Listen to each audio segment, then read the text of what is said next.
Bon, alors si on veut utiliser ce système des deux brushes dans un papercut, comment on va faire?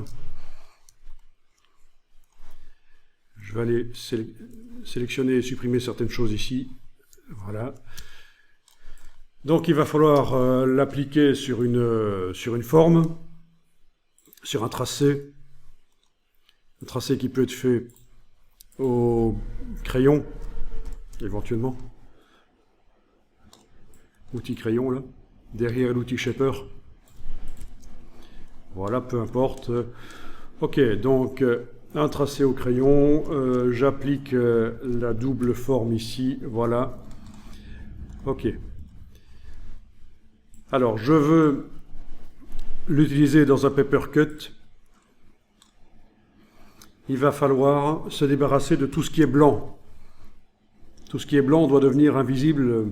Il n'y a que ce qui est noir qui m'intéresse dans cette chose-là. Donc, la solution la plus simple, c'est de transformer ça en une image et puis de la vectoriser avec l'option « Ignorer le blanc » coché. On avait déjà vu ça. Ça, c'est vraiment une très bonne astuce qui fait gagner du temps. Alors, on y va. Objet pixelisé. OK. Puis, fenêtre vectorisation de l'image. Il va falloir enclencher la vectorisation. Ça ne fonctionne pas parce que c'est un petit bug. Il faut cliquer à côté de l'image, puis recliquer sur elle. Et là, on peut enclencher la vectorisation. On coche la case aperçue. OK. Il m'a indiqué que l'image était avec beaucoup de pixels et que ça risquait d'être lent, mais c'est pas très grave ici, ça marche. Donc, vectorisation noir et blanc.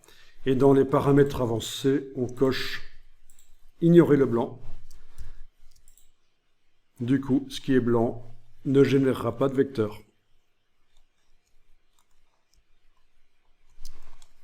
On veut des tracés, des vrais tracés. Donc actuellement, c'est une vectorisation dynamique, modifiable.